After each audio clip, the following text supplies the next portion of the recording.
Welcome to VCR, Vintage Cinema Rewind. We're bringing old movies to new viewers. I'm Blake. And I'm Michael and Blake. Yes. So we are doing our deep dive on David Cronenberg's Dead Ringers. Yep. And I went ahead and read Roger Ebert's review of this movie. Ooh. And I'm just going to share a couple sentences of the review because I thought it was funny, especially the way they're like aligned with each other. Okay. So here it is. Are you ready? Yep. So he opens by kind of waxing lyrical about twins and the idea of twins. And he says, "Most of us, I imagine, would like to have a twin. There is something awesome in the thought. Dead Ringers is the vulgar exploitation movie title given to David Cronenberg's new film." Just something about that turn really made me laugh. Nice. It's like, twins. Anyways, fuck. He didn't really like this movie. Oh, really? He gave it a 2.5 out of 4. Huh. Which isn't great. Which isn't terrible. It's not No, great that's like either. middle of the road. Yeah. Yeah. So, I think that the first act of this movie is a little slow, and I think that it might throw some people off. But I think that there's a lot of like the performance is by design in the first act. yeah, I actually, surprisingly, and I think I'm the more impatient of the two of us. Yep. I actually didn't really find it slow Oh. at first, right? Mhm. What I did kind of admire about this movie is that, like, you have no idea what's happening, right? Right. Like, You kind of feel like anything could happen. Like it kind of doesn't Yeah. feel like it's on a rail at all. no, like, so the first half an hour is really consumed with the twins and this love affair with Claire. Yeah, and also just presenting like their life as twins and kind of how Yeah. intertwined their identities are. I actually really, I'm doing revisions on a book right now, so this is kind of top of mind. But, Mhm. like, I particularly like how it starts, where we've got this opening scene with them as kids, and they're I being- want to talk about that. Yeah. Yeah, maybe we should. Okay, before we get into it, and then we cut to them as med students. Then we cut to them, as adults, and just something about like the way the scenes are constructed and arranged. Like it's very like it's snappy. Yes, it moves very quickly. It's over like almost a 30-year period, and you're exactly right. It shows us exactly what we need to know for the story and nothing more. It doesn't spend any time kind of lingering in any one time zone. Yeah, there's no fat on it. It's just No. like, here's the boys. Yeah.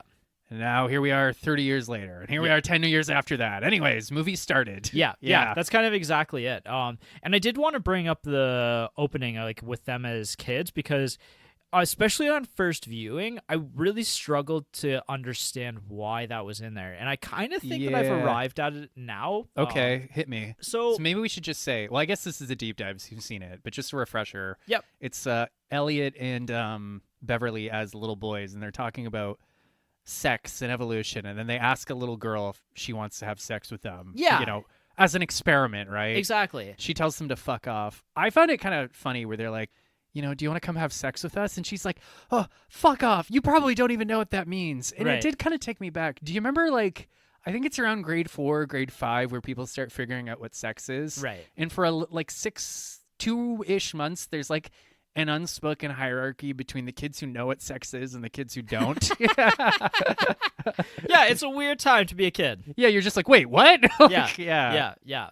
I've been sitting with that scene because, again, it took me a long time to come around on why that scene's in there at all. And so I think where I've landed on the reason why David Cronenberg included that in there is I think it shows from an early age that the twins are fascinated with the female form. Yeah. And specifically, like, the process of sex rather than the act of sex itself. Well, they're talking about it very clinically where they're like, oh, like when we lived in the ocean, we would just fertilize eggs, but now we have sex. And then Right. I don't think that scene wouldn't have worked if they hadn't then approached that poor little girl and were like, do you want to come have sex with us in the bathtub? Like, Right. for an experiment. Because, yeah, you're right. It kind of shows, it doesn't just show them, it shows like their attitude and their relationship towards women. And yeah, and again, how like it's a scientific approach rather than like a horny preteen boy kind of approach. Yeah, right? they're really weird, off-putting kids. Yeah. That like there were neighbors watching them from the windows like, oh God, it's them. Like, Yeah. It's the Mantle Boys. Like, Yeah. lock up your daughters. Which is funny that it's weird and off-putting because like it's kind of wholesome. It's that they're- funny, yeah. that they're taking this scientific approach to this, right? Yeah, I guess, right? Because it's not like I guess. I don't know. It's But- not rapey. Like No. they're just genuinely interested in like, how does this work? How do all the cogs kind of fit together in Right. this? Well, I also particularly like how after that we cut to a really brief scene where they're just like experimenting on. It's like they're playing Operation or something. Right. But with like an anatomically correct Yeah. thing. Which, by the way, like don't buy your kids that unless you want them to turn it. Well, they're either going to turn into doctors or serial killers if Yeah. you get them something like that. Yeah. So, and again, it kind of showcases just how like tight knit these twins are. You know Yeah. what I mean? Yeah, exactly. And especially in that first scene, you can see that there's a height difference between the two of them.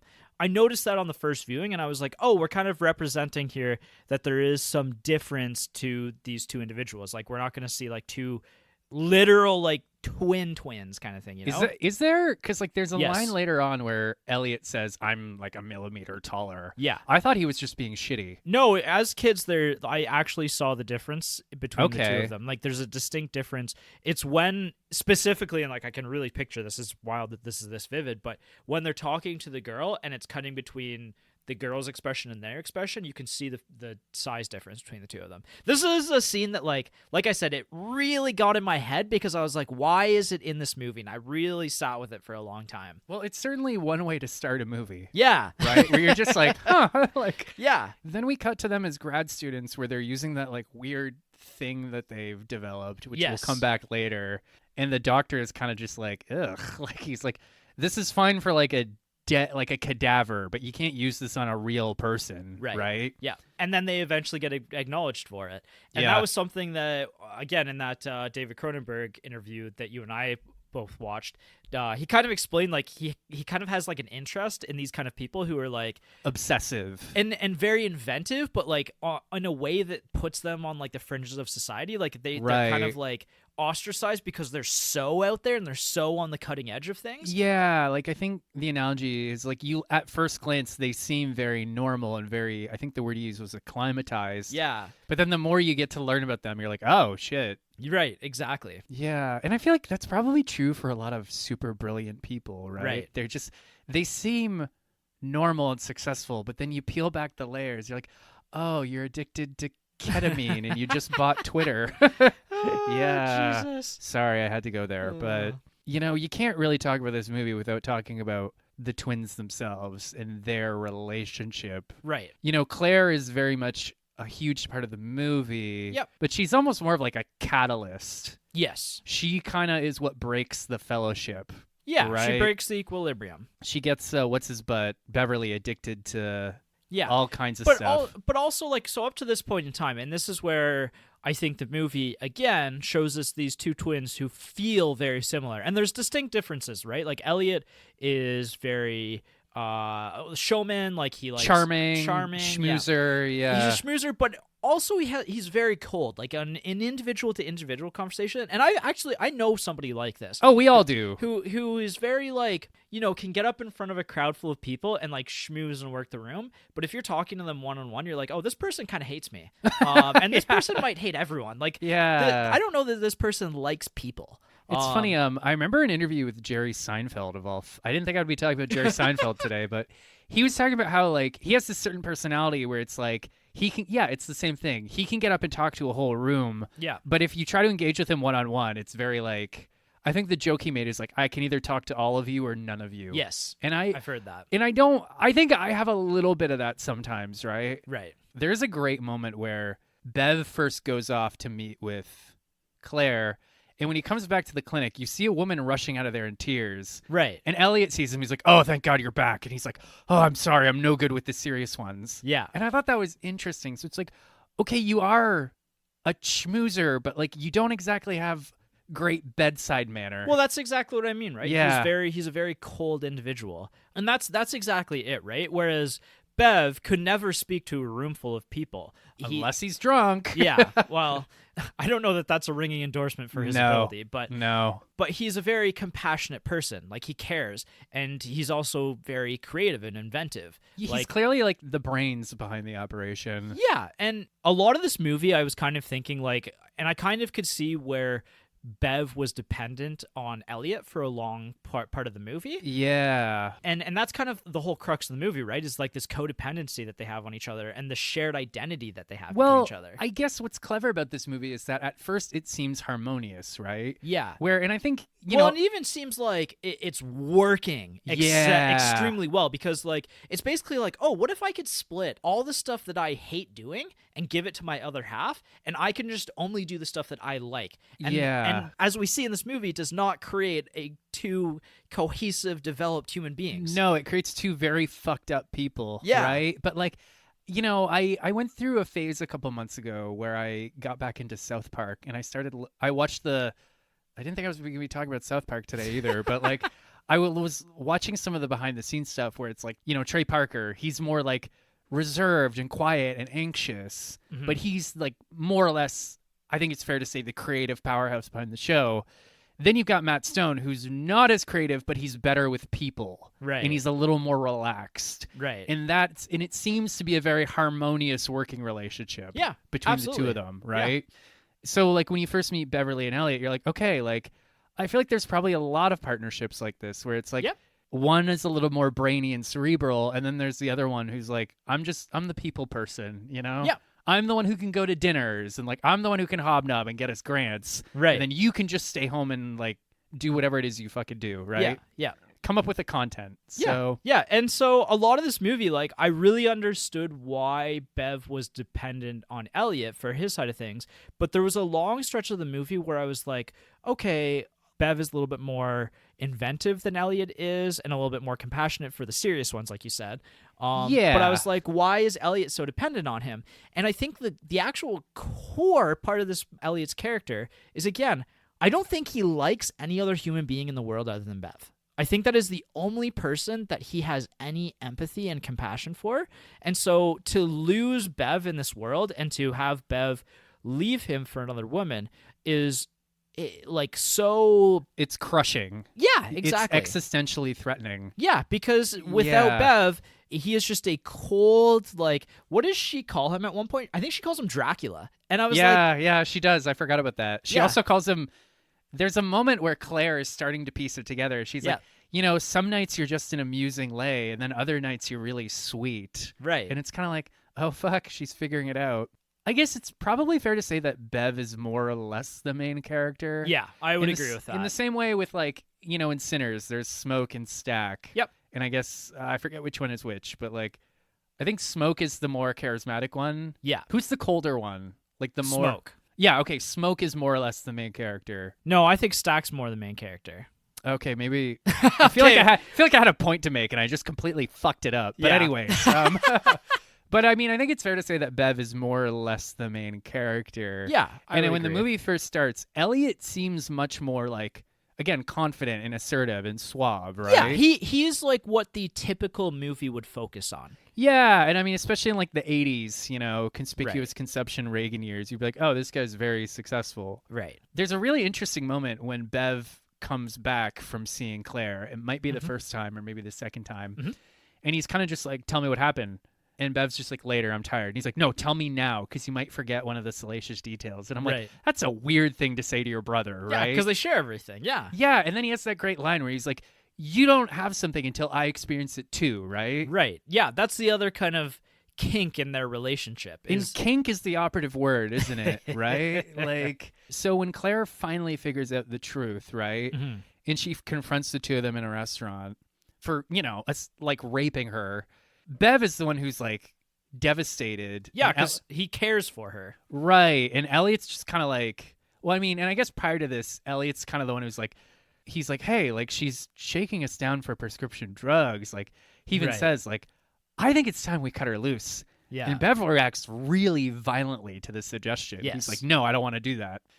So then she breaks up with them and Elliot kind of just scoffs, but then Bev starts crying. Right. And Elliot has this moment where it's like, oh, shit. Like, and I think we've all had that moment where, like, you didn't realize the person you were with was as upset as you thought they were. Right. And he's just kind of like, I mean, I can chase her down and say it was all my idea. Yep. And then Bev's like, no, that would, like, just make it worse, right? Right. So, but then the movie keeps going and, like, Elliot starts to become like, you start noticing that he's way more possessive of Beverly than Yes. you initially thought, right? Yeah. Yeah. And again, that's because I think that Elliot is able to connect with humanity through Bev. Like that's literally like the Dracula kind of reference there. I think is very, like, again, well placed. Yeah. In that without Bev, Elliot cannot access a part of humanity that he doesn't have. There's another really creepy scene where he has two escorts come over who are both twins. Yeah. And he's like, I'm going to tell you two apart. And he points to one. He's like, you're going to call me Elliot and you're going to call me Bev. Yes. And it's kind of like, I almost feel like there's sort of this like primal desire for the two of them to become entwined. Yeah. You know? Well, there's even like a nightmare scene where they're Siamese twins, and there's the discussion of the Siamese twins. Yeah, maybe we should talk about the nightmare scene, because Sure. for those of you who saw last week's episode, that's the moment I'm like, oh, this really is a Cronenberg movie. Yeah, that's definitely that part. Yeah, I had that thought as well. So just a recap. Bev is in... He's with Claire. He's with Claire, and, you know... they're starting to get really deep in the drug use. Yeah. We need to talk about the drug use a little more, but... Yep.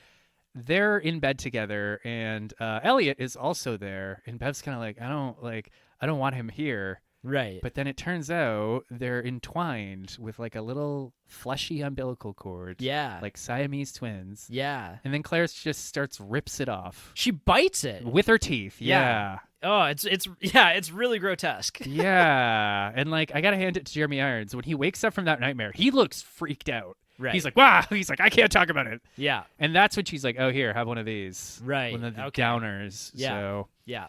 And I think that nightmare scene is interesting because I almost kind of feel like Elliot wants him and Bev to be one, right? Yeah. He wants them to be fully subsumed, right? Like, Yep. you don't have an experience unless I have it too, right? Right. But it seems like why Claire is such a threat to the two of them is because Bev seems to want some independence from Elliot. Yeah. A little bit, at least, right? In that dream sequence, he's like, oh, I don't want Elliot here. Right? Yeah. So Right. it's gross.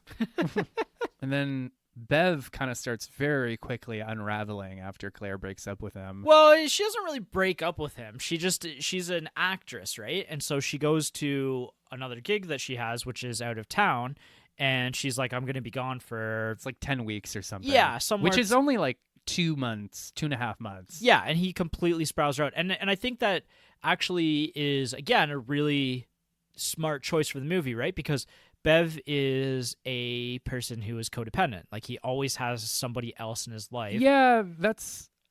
Yeah, I was kind of thinking about this, because, like, twins are so interesting, right? Yeah. How are you supposed to cope if, like, your whole life you've had another person with you? Yeah. How would you cope with loneliness at that point? Right, exactly. You wouldn't. You get into drugs. Yeah, and so he becomes codependent on Claire and his relationship with her, and that starts to... And then her relationship and her, like, drug use and everything starts to kind of intertwine with his identity, and then she leaves, and that's where he goes through a complete crisis. Yeah, and it's a kind of funny, kind of disgusting scene where he calls her hotel room, and her gay assistant picks up, and he jumps to the conclusion that she's cheating on him. Right. Yeah. And, like, just no questions asked. It's correct. Just, he just that completely devastates him. Yeah, and he says some, like... Really fucked up shit. Yeah. And it's actually really funny later in the film because it kind of gets referenced, like, oh, you said some really creepy stuff to, like, my manager, and it's like, if I was the manager, I would have been like, whoever that was, you must never see them again. Like, we're calling the police. Yeah. I actually had a good chuckle when she brought that up later because I was like, this is way less, like, dramatic than it should be. Right. So, but Claire herself has some weird kinky shit going on. Yeah. She's a freak. There's that moment where after they've both first experienced her, to put it mildly. Yeah. I think it like Bev doesn't want to see her again, and Mhm. Elliot's like, well, if you don't, I'm gonna do some really nasty shit to her. Yeah. Smash cut to the next scene where he's got her like tied up with like medical cables or Right. something, and he's Yeah. just Yeah, she's this a movie's freak. horny. Yes. This movie's It's very much horny. an erotic thriller, which we Yeah. don't have anymore, really. I guess We have I guess think- Sinners is the closest thing we've had to an erotic thriller recently. Yeah. I mean, very, very much in conversation with each other, that movie and this movie. I was thinking Strange Darling is also somewhat in the same vein, which I don't think you've seen I yet. never even heard of it. I really liked it a lot. I maybe- thought it was 10 minutes too long, but maybe I we'll really watch liked it. Yeah, I really like that one a lot. That's one I've been meaning to show you. Well, maybe we can watch it after this. Yeah, Yeah. I could be interested in that. I do want to talk about one scene that really freaked me out. Mhm. Bev is spiraling into drug use. And by the way, like, I've had relatives who struggled with hard drug use. And, like, Yep. watching this movie just really gave me a lot of empathy for them. Yeah. Because it looks nightmarish, Well, you know? And you also think about it too, and there's an early reference in the movie where Claire says, "Oh, I hear that a lot of people in the medical world become addicted to drugs." And, oh, yeah, I forgot about that. And yeah, and Bev kind of confirms that, but then we kind of see like the how that happens, and it's just because drugs are so accessible. Well, and it's also, there is probably, you know, Claire seems to be like, at least, like, maybe we could say like a functional addict or like, right. You know, I remember having this conversation in a college class a long time ago when I was a student, not when I was a professor, where Yep. it's like, you know, you can take two people, they both get drunk every other night. Yeah. Like, and then maybe after 5 months, one of them is an alcoholic and one of them is not, Right. just because of their genetics, Yep, right? Yep. And it's kind of like Bev seems to have that bug in him where he's just like, Mm-hmm. you know, I have that with nicotine where like I smoked one cigarette and I'm like, oh, I'm going to ruin the rest of my life. But no, I'm good, guys. Don't worry about it. But yeah, he starts really getting into it hard, you know, and He can write his own prescriptions, right? Which again, I really like that they showed all of that. Because it Yeah. kind of, to me, I have heard that before, and I've always kind of wondered, well, how does that actually work? And I like that this movie really gets into the weeds of both like the gynecology experience, Yeah. and also like the medical experience, and like in that world, because that's not a world that you and I inhabit at all.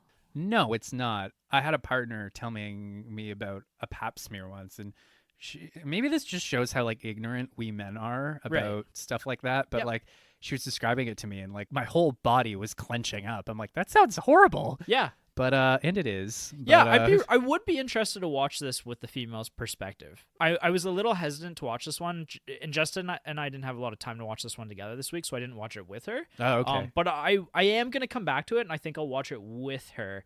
You know, in his review, Roger Ebert said that his female friends found this really hard to watch. I would believe that, Yeah. and that's maybe also partially why I didn't watch it with her, but I would be an interesting perspective to get. Yeah, it's kind of like how when you and I went and saw The Substance together, and it was kind of like, fuck, I wish we'd taken a woman with us. Like, I don't think we're the target audience. Yeah. I actually particularly liked how they showed Bev's descent into drug-addicted madness. Yep. Like, even there's a really quick scene where, like, you see him sticking, like, a needle or something in a woman, and, like, his hand just kind of shakes, and one of the attendants like, oh, you okay? And he's like, yeah, sorry, like, my hand slipped. It's like, Yeah. oh, okay. I think that's what I like about this movie is kind of, like, the surreal, dreamlike tone where it's just kind of, like, it feels very deliberate and very subtle where you're just kind of Right. like, I'm on this roller coaster I can't get off of, and I want off, but I also don't. Maybe this is a weird question. I'm just thinking about this now. Did you like these guys? You always ask this, and I never know how to answer it properly because, like, my immediate reaction is, well, no, but, like, I don't think that's the point. But, like, Yeah, no, you're right. but like Jeremy Irons is phenomenal. Like, this It's is kinda hard this not is kind of to. a career performance, and it's 2 performances. Yeah, so maybe we should talk about Elliot a little more because there's one scene in particular that really got my goat. Sure. If you know what I mean. Yeah. A little later in the movie, Claire's gone. Bev thinks she's cheating on him. He's pretty despondent, and Elliot has his like sort of girlfriend over. Mhm. You know, the redhead Yep. who's like there but not there. They're dancing, and then she gets Bev to dance. And Yes. Bev's very They much, coerce her, like, together. yeah, and Bev's just kind of like, I don't want to. And they're like, come on, dance with her. So Bev and this woman start dancing, Right. and then Elliot just kind of like sidles on in there. And Yeah. like it really lingers on that moment for like a really long time, and like you Right. see like shots of like their hands and stuff, and Yep. it's very much like, what am I about to watch? Like, There is kind of a weird grossness about it. I think that the brothers' relationship is platonic, but again, it's this kind of idea of Elliot can only fully achieve an experience if Bev has also had the experience. they have to share it. Well, then, okay, like let's cards on the table. It looks like they're about to have a three-way. Yes. And then Bev kind of just like stalks off. Yeah, he pulls away. Right. And then he collapses. And then thank God this prostitute knows CPR. Actually, I don't think she's a No, she's prostitute. not a prostitute. Yeah. Thank God, what's her name, knows CPR. And then Elliot has a really violent reaction where he's like, get away from him. He's my brother. And then he Right. starts giving him CPR. Right. Yeah. And then we cut to the hospital bed where like Elliot is pretty much in the hospital bed with him. Yeah. And all this stuff. Like, there's definitely like a certain thread in this movie, if you know what I mean, where you're like, maybe it's not like romantically or sexually incestuous, but it's almost like emotionally incestuous. Yeah. If that makes I think that sense. makes sense. Yeah, because like, and apparently the Prime miniseries plays this up a little more. Uh-huh. But we'll get into that. You know, I was making a joke earlier about the word kink, but even it's how like, hey, I'm gonna sleep with her, then I want you to sleep with her, and then I Right. want you to tell me about Yeah. it. I'm like, there's something there, you know? Yep. It's weird, it's creepy. Yep. And you know that scene where Bev ODs and they go to the hospital together. This is where I kind of start to understand Elliot more, actually, Yeah, Elliot kind of becomes more of a You know, character in the of an- second act. Yeah. He's really upset about it and angry. But a large part of why he's upset about it is because he wants all of this, the OD, everything kept a secret, because as he keeps saying, this is going to ruin us. And one of the other characters makes a really good point of like, well, you know, if your brother has a drug problem, like if You're you okay. yeah, you're okay. Like it's not you, but he brings up a really good point, and this is both his own perception, but also how the world perceives them, and this is also partially to their own fault. Is he's like, our identities are intertwined. If my brother has a drug problem, then people are going to think about us, our relationship together, as two people who have a problem. Yeah. And I think that that's a really interesting idea in this movie, both because because of how intertwined their identities are, but B, I think this actually is a interesting commentary on like the twin experience. I have a certain fascination with twins. Like, twins actually show up in every book I've ever written. Really? Really, don't ask me why. They just keep showing up. Huh. But I did research on it back in the day, and it is kind of like one of the things that can be challenging for twins is that they're always lumped together, right? Right. They're treated like one person. Yeah. Like, especially in a family with like, you know, I was about to say normal siblings, but that's not correct. Like, you know, like brothers and sisters and twins, they're often just called the twins, Yeah. right? So it can be a struggle to develop your own life and your own identity. Right.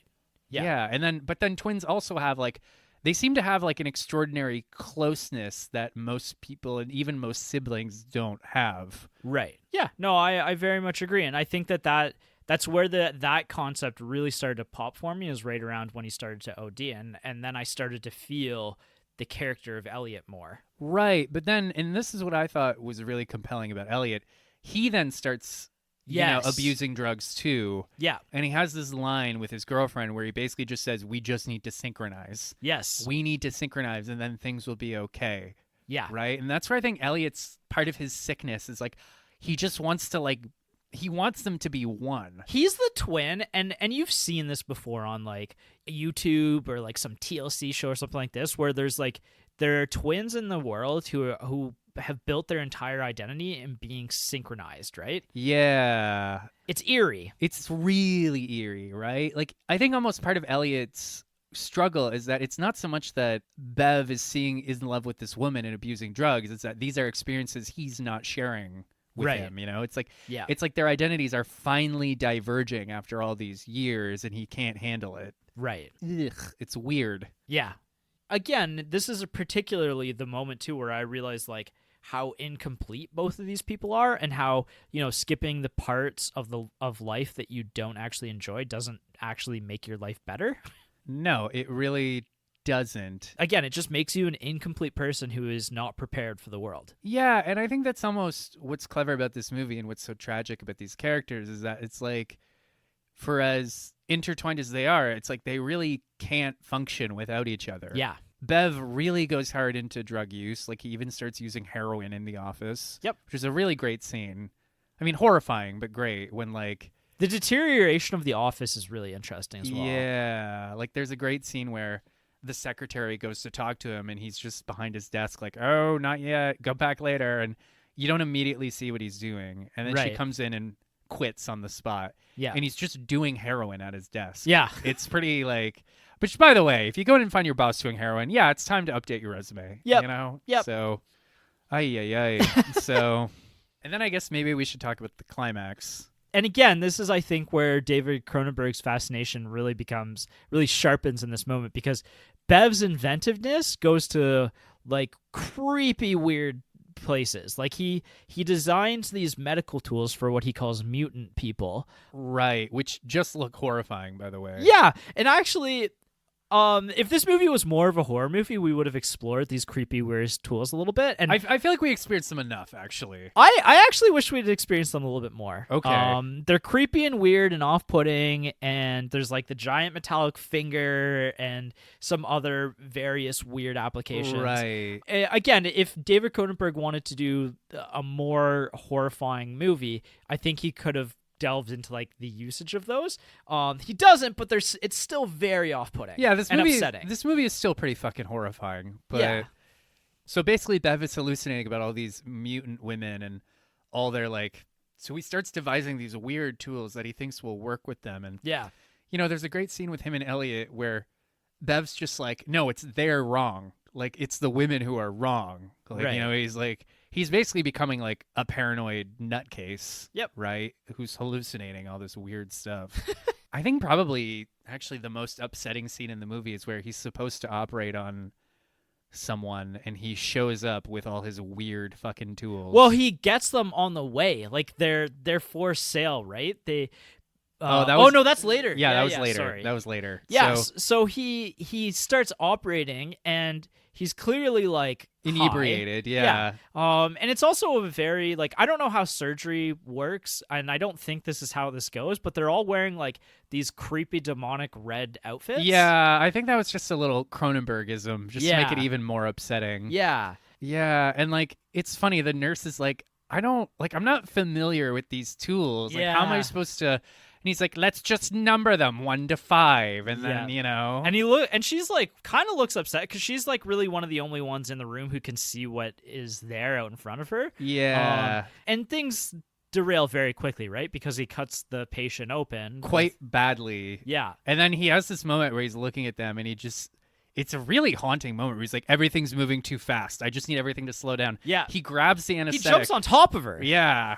And he grabs the anesthetic. Yeah, it's pretty fucked up. Yeah. So that's probably the most upsetting scene in the movie. Yeah, I agree. Actually, no, we haven't gotten to the most upsetting part yet, but I'll... The third act is just upsetting, like scene after upsetting scene, really. Right. So I guess you could say the movie kind of ends with like a final almost confrontation between the two brothers. Mm-hmm. Where Elliot thinks they've reached equilibrium, essentially. Right. And like Bev has kind of like escaped, quote unquote. Yeah. Found Claire, and like he seems to have sobered up a little. Yep. Maybe a little. Yeah, I recognized him. Like, I recognized a moment where it looked like he was cleaner. Yeah. And starting to regain some of his life. Yeah, and then he decides he's going to go back and find Elliot, and Claire kind of says, like, don't go. Like, Elliot's not going to let you leave. Right. But he goes, and he finds Elliot alone in the trashed office, just having a shower with his clothes on. Right. And in the week or so they've been gone, Elliot has completely derailed. He's almost kind of regressed into this like childlike state where this is the most upsetting part of the movie to me. How they start eating. He's like, oh, happy birthday. Do you want some cake? And he just like, he doesn't hand it to him on a plate. He just gives him like a fistful of it. Yeah. And then he's drinking orange soda with the cake. Yeah. Orange soda with the cake. I was like, oh my God, I'm turning this movie off. I mean, it's two people who are clearly very high off their gherkins. Yeah. So. Right. So, but it's weirdly heartbreaking seeing Elliot so Yeah. completely destroyed. Yeah. He has this moment where he's like, "Oh man, I want ice cream." And like I don't know anything about drugs, but I feel like that's a common side effect I've heard with some drugs where like it gives you like a crazy sweet tooth. Yeah. Yeah, whatever. But he's like, "I want ice cream." And he's like, "Sorry, like we don't have any ice cream." And then he almost starts crying. He's Right. like, "I wanted ice cream." And and like they're just walking around in their blazers and underpants. Like Yep. these guys are completely gone, right? Yep.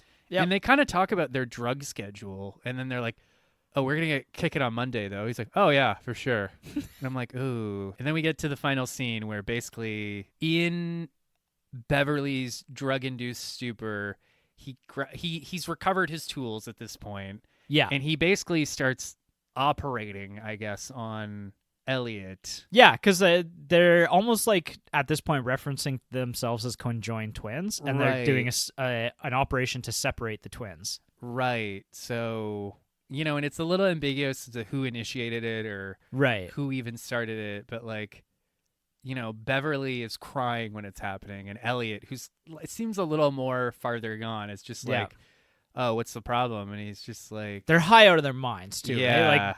Like Elliot doesn't feel anything happening. No. And Elliot has this line where he's like, "Oh, why are you so sad? Like, don't worry, I'll always be with you." And then we cut to the next day, and he's just eviscerated. Yeah, and it's haunting when he wakes up and he's just like, Ellie, Yeah. Ellie, like that. Yeah, and he's refusing to look at the body. Yeah. Like he's just collecting his things and just very determinedly not looking at the body. Well, and I don't know if you've ever been this scared in your life before, but like as a kid, I can remember being so scared in your bed when you wake up disoriented and you're like trying to yell for somebody and you're so scared that you can't even really form full words. Yeah. And like I could feel that in Bev there and his like Ellie, yeah. And then he goes to a payphone, calls Claire, and it's a really clever moment where she's like, "Who is this?" It's like he doesn't answer. Like it's like he doesn't even know who he is anymore. Right. So then he just hangs up, and the final shot is just he returns to the office, curls up in Ellie's arms, and presumably just kind of dies there with him. Yeah, and actually in reading kind of about this movie, he does in fact die. Like that final shot is supposed to be him dead in Elliot's arms. Mm-hmm. And I guess I didn't get that on first I didn't viewing. either. I thought it was, I mean, I assumed that like, it's not like I'm like, "Oh, he's going to be fine. This is a happy ending." I was like, right. But I was like, is he like breathing still? And I guess he wasn't. So No, it does conclude, it is definitive online that he did in fact die. I do like that he calls Claire and Claire asks, "Who is this?" And Belliot.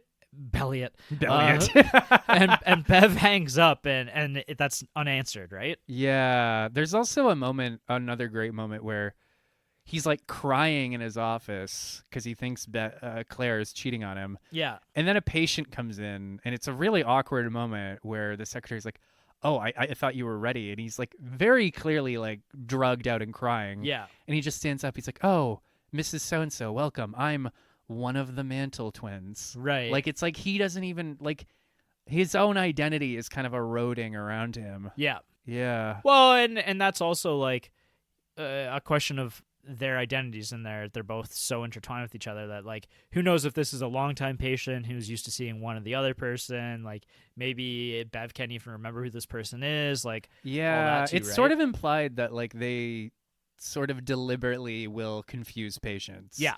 And again, maybe that's part of like the fantasy appeal of this situation where it's just like, imagine having a perfect clone of you and you could just go and be like, "Hey, you deal with this. Like it's your turn. You deal with it." Well, and it's kind of interesting too because there's an earlier point in the movie where, and this is right as Claire's figuring out what's happening between the three of them, and Claire goes and has lunch with a friend, and they have that conversation together, and the friend essentially is like, "No, there's actually two of them, and they operate their gynecology practice together, and I've heard rumors that they will sometimes switch their identities between the two of them," right? Yeah. If I have one slight criticism of this movie, and it's a slight criticism, is I don't know. I think her name's Laura or something, like the friend who just shows up for one scene to drop that bombshell. Right. She's like wearing a very frilly hat and like holding a cigarette in like a very specific way. And she's Okay. like, "Oh, my dear, like, did I say something to upset you?" I was like,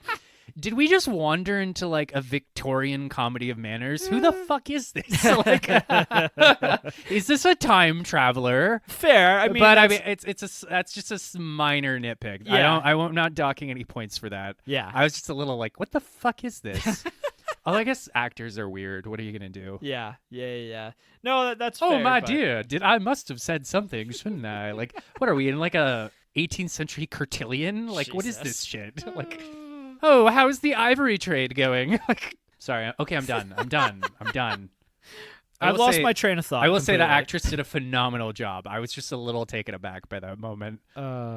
Let's segue into sequels, prequels, and reboots. Unless you have something more you want to talk about plot. I don't know. This is like, it's kind of one of my favorite types of stories where it's just so weird and Yeah. confusing and subtle. Okay, well, I'll bring up something, and then if you want to circle back to any other plot stuff, we'll get back into it. Okay. But what I want to talk about is that this is the other shoe that is not dropped yet, that I'm about to drop, is that this is actually based on a true story. Yes. Based on a news article written by written about a couple of twins, Stuart and Cyril Marcus, who were twin brothers who were gynecologists who operated in New York City in the 60s and 70s. Right. And they both kind of devolved into like barbiturate abuse or something. Yeah, like and a lot of their kind of stuff lifted from this movie. The fact that they both kind of shared an identity, they both practiced together. There was rumors of them switching and never really knowing which twin you were switching dealing partners and all that shit. Yeah, and even like the scene where Bev jumps on the patient to take the anesthetic, gas. yeah. That actually happened in real life. Gross. So that makes this movie even more twisted and creepy and weird that this is actually based in reality. Somewhat. Apparently, a pair of writers wrote a book about all this Mhm. later on. I forget what it's called. I think it's just called Twins. Mhm. From what I've read, it's like very much like a tabloid, trashy kind of book where they just played up the salaciousness of it all. Right. So it's also sort of based on that, but they also changed the names. So yeah, I guess it does kind of lend that like weird form of almost authenticity to it where you're like, yeah. oh no, this kind of almost happened. Yeah, I can't remember. There was a movie that I watched in the last like couple of years where at the end of the movie it goes based on a true story, and I was like, It better not have "What?" been. Yeah. Uh, Man, if getting older and living in this climate has taught me anything, is that reality is like, as a writer, I will never write anything more fucked up than reality. That's fair. And we already talked about the miniseries that came out a couple of years ago that starred Rachel Weisz. Yeah, where they actually flipped it. They flipped the genders. Yep. And honestly, I was kind of like, okay, like I can see it. I'm actually curious. How does this play with Yeah. twin sisters as opposed to twin brothers? Yes, because them being men is very important to this, and I actually really liked in the David Cronenberg interview where he basically was like, I had to go to a lot of different people and try to explain this movie, and there's a lot of people who are like, well, why do they have to be gynecologists? Why can't they be lawyers? Or Lawyers, something like yeah. that? And his response was basically like, I basically just was like, you know what? If you can't see why they need to be gynecologists for Then this, you're not right for this movie. Yeah. Which, like, kudos to him for sticking to his guns. Yeah. but, It's kind of like a Stallone kind of, sticking to his guns, and you got to appreciate that as an artist, right? I did find it funny that apparently De Niro was approached for this role, but he was Mhm. too uncomfortable with the idea of playing a gynecologist. And Yeah. like, maybe I shouldn't out myself like this, but I think a lot of men can relate. Like, there is something about this sort of subject matter that really makes men squeamish, like, Yep. where it's like, oh, like, ugh. So Yep. it's interesting how this movie kind of comments on gender and how, like, Ellie and Bev are both kind of very female names. Like, Claire even comments on that when Yep. she's with, I think, Bev, where Yep. she's like, it's kind of weird that you both have, like, girl names and stuff. And he Well, she was saying that to Beverly, and she was like, well, what does your brother have a female name?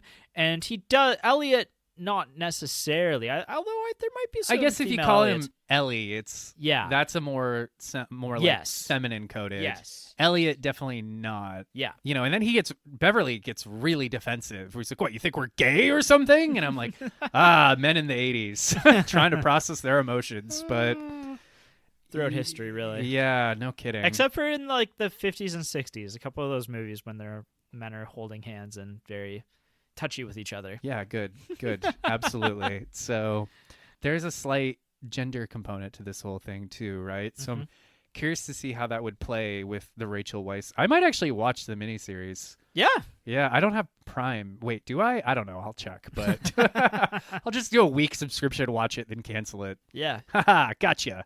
But it was interesting. I did see an interview with Jeremy Irons where he talked about distinguishing the twins from each other. And he talked about this thing called energy points. Yeah. And it's kind of like, for Elliot, he put his energy point on his forehead, which sort of is more like aggressive and domineering and confident.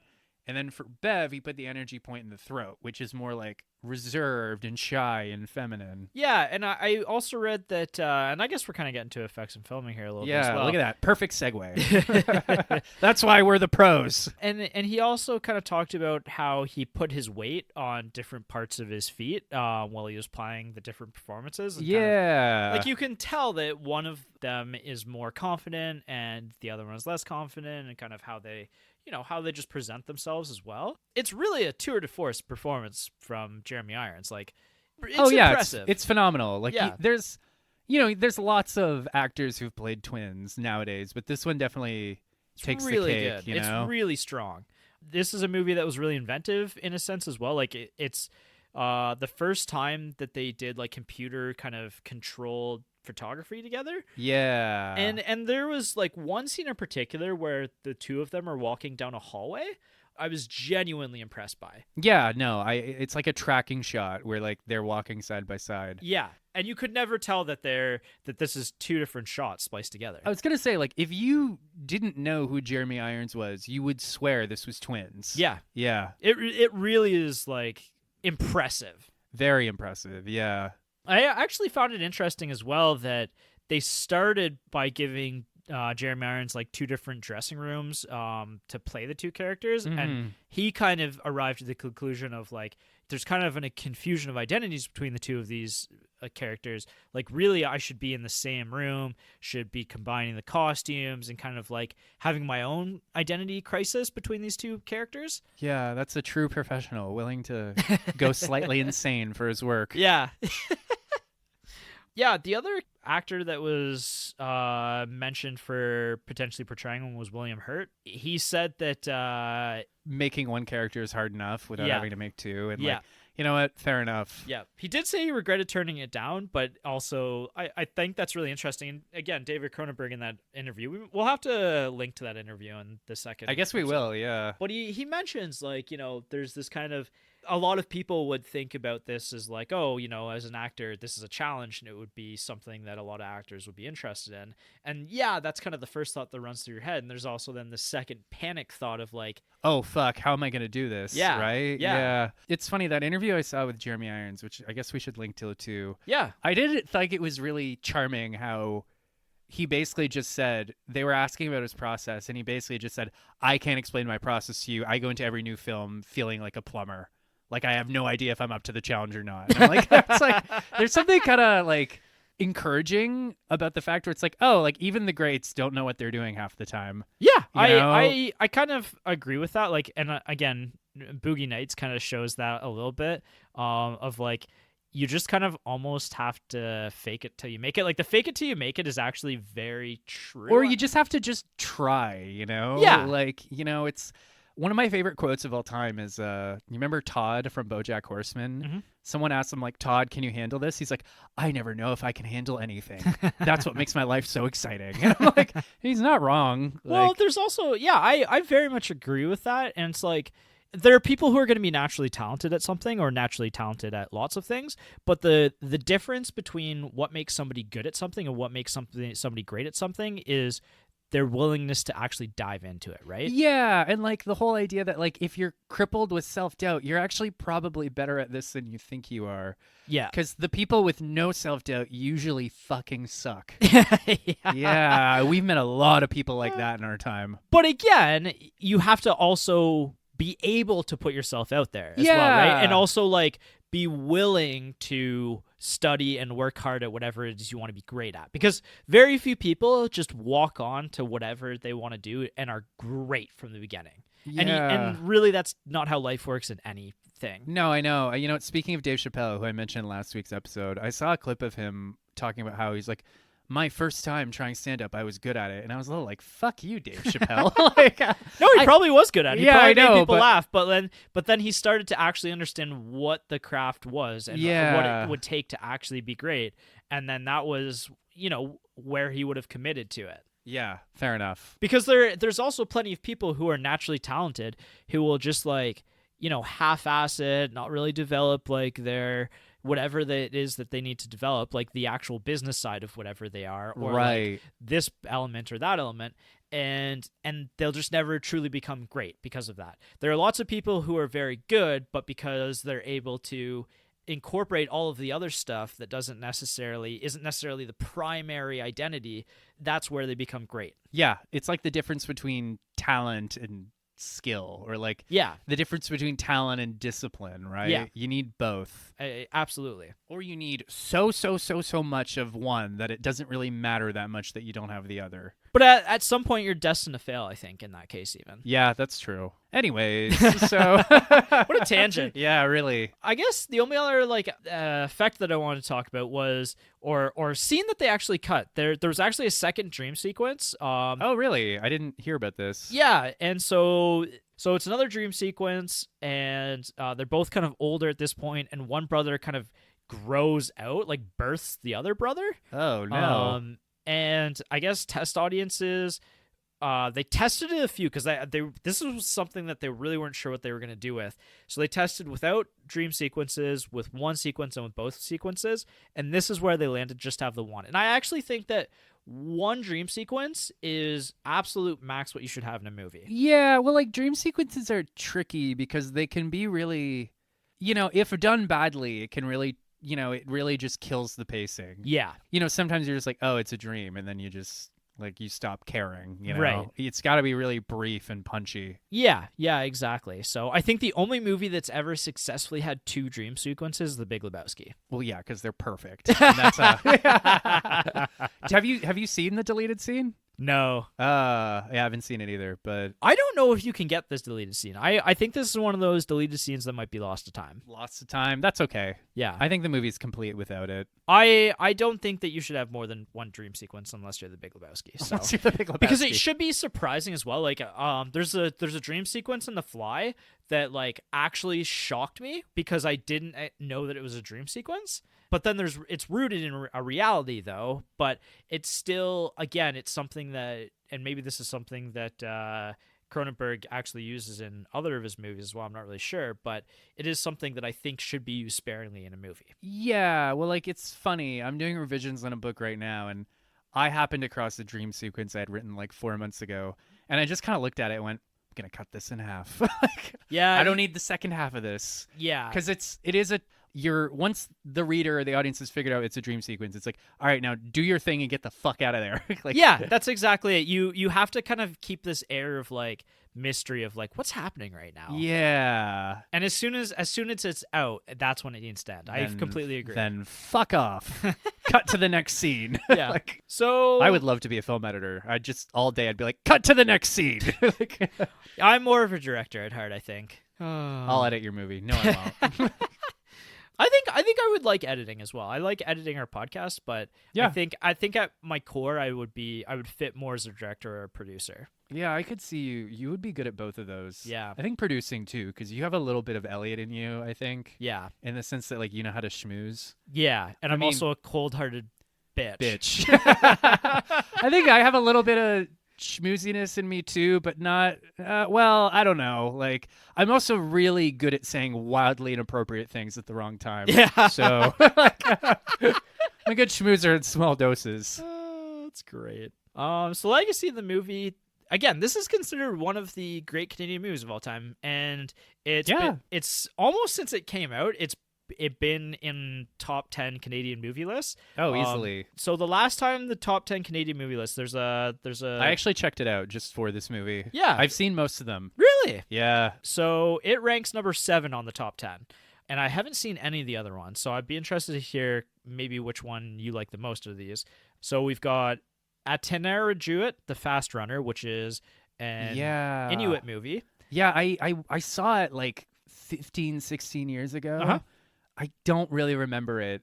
I had to write a paper on it, but Oh, I don't interesting. remember it. Yeah, it's one of the only Inuit, or I think it's the first movie in the full Inuit language. Yeah, it's pretty spectacular in that sense. It's very mythic. Like I think it's a retelling of like an Inuit creation myth. Oh, cool. It is like 3 hours long. I remember it. Yeah, it's an epic. Yeah, I remember it dragging a little bit, Mm. but maybe that's just me being not a good culturalist. And then you've got Mon Uncle Antoine. Yeah, in English that would be My Uncle Antoine. Mm. I think that was actually considered the Citizen Kane of Canadian movies for a long time. Oh, wow. Have you seen it? Oh yeah, I've seen it a long time ago. Actually, fun fact: most of the best Canadian movies come from Quebec. Yeah, they are. The other ones in there are Jesus of Montreal, which is That's Quebec. a good one. That's a really good one. Leolo. Definitely seen that one, but I forget it. And I feel like I'm being maddeningly unhelpful right now. I'm just like, I've no, seen, I mean, I haven't seen any. yeah, of these, I've seen so- it, but I forget. I'm kind of waiting to hear if like there was one that really struck a chord with you, right? Like I there's think- the Sweet Hereafter. I think that's I've talked about that a little bit on the podcast. That's one about the school bus going under the ice. Oh, is it? Yeah, we Interesting. should watch that. Yeah, we should watch that at some point. There's Going Down the Road. There's It's another good one. I remember that one. Crazy, My Winnipeg, I don't think I've seen My Winnipeg. Stories We Tell, and tied with Stories We Tell in 10th is Hors d'oeuvres or Les Hors d'oeuvres. I don't think I've seen the last three, but I've seen a lot of the other ones. Well, tied for 10 is actually a Sarah Polley movie. Sarah Polley was in last night. she's the sister, right? Yeah. She was the star of Dawn of the Dead. Oh Yeah, yeah, the I remake forgot about that. Which I've been meaning to get back to because I really like that movie. That movie left a pretty big impact on me at 15. So Yeah. that also I- because it was really horrifying. It was probably one of the scariest movies I'd seen up to probably about 14 is when I saw I it. shouldn't make this joke, but like Zack Snyder is perfect when you're 15. It's accurate, actually. Actually, I really like 300. 300 is one of my favorite movies. But, yeah, it's good. It's very but good. yeah, it's come on. And then personal views and the partner factor. So obviously, I already said that Jess didn't watch this one with me, but not only is Jeremy Irons like really, really good in this movie, but I think this is masterfully directed. Yeah, this is definitely on my top 100. It might even be like high Wow, on my top that 100. high. Yeah. I think it just cuts out of my top 100 because I think that the movie I felt the time in the first 30 minutes. Yeah, and surprisingly I didn't. So Yeah. no, I really, really, really like this movie. Yeah, no, I actually I'm kinda like I kinda want to see more Canadian films and I want to see more Cronenberg shit. I need to see more Cronenberg shit after this for sure. And again, I very distinctively remember The Fly and he left such a strong impression on me from that movie that like I've almost been hesitant to go back to his horror movies just because like it was such a visceral feeling watching So that movie. upsetting, yeah. Really upsetting stuff. Yeah. Well, apparently it's genetic because his kid's a director Oh too. yeah. Brandon Cronenberg is like Infinity Pool. You and I both really gelled with a lot. Yeah. And at some point, you and I are gonna watch Possessor together, I think. And That'd be fun. yeah, I'm really looking forward to checking that one out as well. But yeah, no, I like this movie. What sucked me in though was ultimately like the performances and like the story and the ideas of this movie. Like It's uncomfy. in a way that like most movies don't make us feel. You know? Yeah, this is what I was saying earlier. Like, I don't think most creative people would be confident enough to tell this story. Right. I've had some fucked up ideas I've wanted to explore as an author, but then it's always kind of like, oh, I don't want my mom reading that. Like, you know? Yeah, and I think that this movie is also like kind of a nod to independent cinema as well. Like, you know, I was saying before we recorded that I watched Devil Wears Prada for the first time this week, and the first two acts of that movie I was like, oh, this is really, really good. Yeah. And then the third act, it kind of got self-conscious and It felt pussied like, out. Yeah. and like it felt like Hollywood was just like, oh my god, we can't do this story, we have to get like back on track, let's throw in like, let's make this movie conclude with a romance and this woman chooses life over and over everything's career fine, kind of and thing. we can do and we can have Burger King plush like Burger King promotions. I'm being sarcastic, but like, Yeah, I know. It really is a testament to independent cinema where you could get a studio to be like, yeah, we can throw $13 million at this. Yeah. Probably not going to make our money back, but hey. Yeah, like, yeah. And by the way, this movie did not make its money back. No, unfortunately not. Yeah. This is a tough sell. Like, I don't know how you get people to the movie theaters to see something like this. Yeah, I don't even like. How would I even convince a friend to watch this with me? Like, it's about two twin brothers who are gynecologists, and then they start fucking the same woman. I think I would just sell it on like Jeremy Irons' performance. It's Jeremy Irons who plays twins. Yeah. Like, I think a lot of people like think of the name Jeremy Irons really fondly, but also like if you look at his filmography the last 20 years, you'd be like, why do I think this? Yeah. But it's because he, even in bad movies, like you said, he's good in bad movies. So it's really cool to see him be really good in a really good movie. Yeah, it's kind of like he'll always be Scar to me. Yeah. It's that voice, Yes. too. It's that, like, silky, baritone-y voice. Yeah, which really works for Elliot. It sure does. So your review. 10 out of 10. Well, 9 out of 10. Yep. I really like this movie a lot. Saw it by myself, which is maybe the right way to experience this movie. Yeah, I think so, too. By yourself. You're just Yeah. alone with these characters. Like, ugh. I do actually think that you're on something there. That this is one of those few movies where actually watching it alone is maybe helpful. Yeah, Because I feel like if you watch it with somebody else, you two could both like make a joke or crack a joke here and like try to relieve the tension between the two of you. But I Yeah. think that actually does a disservice to the Yeah, I movie. think I accidentally said something smart. Like, it's almost like it's no buffer between you and this movie. Yeah. Ugh. I don't know. I haven't watched a lot of erotic thrillers. Like maybe that's how erotic thrillers are supposed to be experienced, is like alone and like, you know, you're supposed to sit there and kind of like Cringe. yeah, and be Yeah. like and upset and like be confronted by weird stuff. Yeah, it is almost it's kind of like the ultimate nightmare experience where you're just like, oh no, like I can't escape this. Yeah. Ugh. Yeah, and there's nobody else in this room to help escape it with me. Like, because I've definitely watched stuff where there's like a campy like comment or something like that, and like you kind of make a joke and blow it off, or like, you know, there's really high tension, you kind of blow it off with whoever you're with, kind of thing, and like you can kind of bounce off each other when you're watching a movie that, and without that person, like I said, you really have to confront the stuff head on that's being presented to you. Yeah. Well, I don't think I've ever said this about a movie before, but yeah, watch it by yourself. Yeah. Watch it at night and by yourself. Yeah. Tell your partner to fuck off and watch this movie. No, I think that's Dead Ringers. I'm slightly less high on it than you are, but I also just think I think that this is probably as high as a movie like this can get for me. Okay, fair enough. So it's a little bit out of my wheelhouse, honestly. Okay. Yeah. Well, I'm glad you liked it. I So. really liked it. I don't know what that says about me, but I really liked it. Yeah. You know, we've talked about vibe movies, and like, I'm not always great with vibe movies, depending on the vibe, but like, I think I'm better with like creepier, more surreal shit Right. in a way. Yeah, I could see that. Like, Yeah. I would actually say that somebody who likes melancholia is probably going to be more at home with something like this than me. Who didn't like Melancholia. I haven't seen Melancholia. It's honestly. actually not that great, but Well, I don't know. It seems to be well regarded. okay. So, Well, I don't think it's that great. well, you so watched it. You I talked did- about it on our podcast. I do remember doing that. That was like 3 years ago. Cool. So that's Dead Ringers. That's the Ringers. Don't tell your dad. Tell your mom. tell your mom. Don't tell your dad. We'll see you next time. Bye.